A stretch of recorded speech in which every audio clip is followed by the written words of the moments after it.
Junior వైద్యురాలి అత్యాచార ఘటనపై విజయవాడలో జూనియర్ డాక్టర్ స్టూడెంట్స్ నిరసన చేపట్టారు. ఎవ్రీ ఉమెన్ మ్యాటర్స్ అంటూ డివి మైనర్ హోటల్లో నుంచి సిద్ధార్థ అకాడమీ వరకు ర్యాలీ చేపట్టారు. ఈ నిరసన ర్యాలీలో రాష్ట్ర హోమ్ మినిస్టర్ వంగలపూడి అనిత పాల్గొన్నారు. ఈ సందర్భంగా ఆమె మాట్లాడుతూ అక్కడ జరిగిన సంఘటన మాకు జరగకుండా కాపాడండి అంటూ ఇంతమంది రావడం గొప్ప విషయం అన్నారు. మహిళలు చంద్రమండలంపైకి వెళ్లే స్థాయికి వెళ్లాలని కోరుకున్నారు.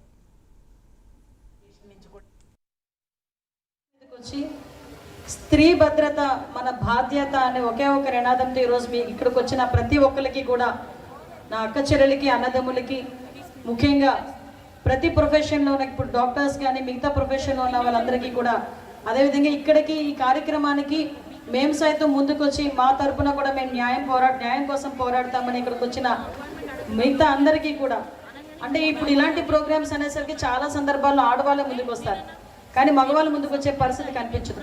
కానీ ఇటువంటి సిచ్యువేషన్స్లో ప్రతి ఆడపిల్లని రక్షించుకోవాలని చెప్పి మాది కూడా బాధ్యత ఉందని చెప్పి ఇక్కడికి వచ్చిన ప్రతి ఒక్క పురుషులందరికీ కూడా, ఇక్కడికి వచ్చిన మిగతా డాక్టర్స్, మేల్ డాక్టర్స్కి, ఫిమేల్ డాక్టర్స్కి, మిగతా అన్ని డిపార్ట్మెంట్లో ఉన్న డిపార్ట్మెంట్స్ వాళ్ళందరికీ కూడా పేరు పేరున నేను ధన్యవాదాలు, నమస్కారాలు తెలియజేసుకుంటూ మీదకి వచ్చి కోల్కతాలో వైద్య విద్యార్థినిపై జరిగిన అత్యాచార ఘటనను చీపురుపల్లి నియోజకవర్గం జనసేన నాయకులు ఖండించారు. దీనికి నిరసనగా చీపురుపల్లి టౌన్లో జనసేన పార్టీ నియోజకవర్గ ఇన్ఛార్జ్ శ్రీనివాసరావు ఆధ్వర్యంలో కొవ్వొత్తుల ర్యాలీ నిర్వహించారు.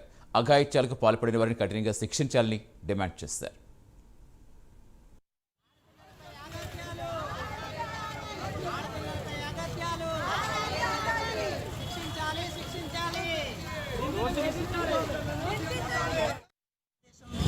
నలుమూలలా చూస్తుంటే ఈ ఘటన చాలా విచారకరమైనది.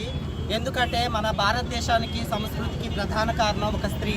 ఆ స్త్రీ లోకానికి ఈరోజు మాయను మచ్చని తెచ్చిపెడుతున్నటువంటి మానవ మృగాలు అలా తయారవడానికి కారణము మన ఉన్నత విద్యలో ఉన్నటువంటి నైతిక విలువలు లేకపోవడం. విద్యా వ్యవస్థలో కూడా ముఖ్యంగా మార్పులు రావాలి. నైతిక విలువలు మొదటి తరగతి నుంచి పీజీ తరగతుల వరకు కూడా ప్రబోధించాలని ప్రభుత్వాన్ని నేను డిమాండ్ చేస్తున్నాను. ఇంకో ముఖ్యంగా మరో విషయం ఏంటంటే, ముఖ్యంగా లాయర్ల పైన, డాక్టర్ల పైన, టీచర్ల పైన దాడులు జరుగుతున్నాయి. వాటికి ఆల్రెడీ చట్టాలు ఉన్నాయి, కానీ అవి అమలు నోచుకోవడానికి కూడా సిద్ధంగా లేదు. మహిళలకి చాలా దిశ చట్టం ఉంది, కానీ అది అప్లికేషన్లోకి వెళ్ళినట్టయితే ఖచ్చితంగా అది జరగడం లేదు. ఖచ్చితంగా హోమ్ మినిస్టర్ గారికి నేను ఒకటే విన్నపం చేస్తున్నాను, మరియు సుప్రీంకోర్ట్ ఆఫ్ ఇండియా కూడా నేను ఒకటే చెప్తున్నాను, మీరందరూ కూడా ఈ విషయాన్ని భవిష్యత్తులో మళ్ళీ ఇది రిపీట్ కాకుండా, పునరావృతం కాకుండా మీరేం చేయాలంటే ఖచ్చితంగా ఈ చట్టాలను అమలుపరిచి తీరాల్సిందే, మహిళలకు రక్షణ కల్పించాల్సిందే. నరి రోడ్డు మీద ఏ రోజైతే ఒక మహిళ స్వతంత్రంగా తిరగలుగుతుందో ఆ రోజే భారతదేశానికి స్వాతంత్ర వేడుకలు జరుపుకుంటారని భారతదేశం నలుమూలలా చూస్తుంటే ఈ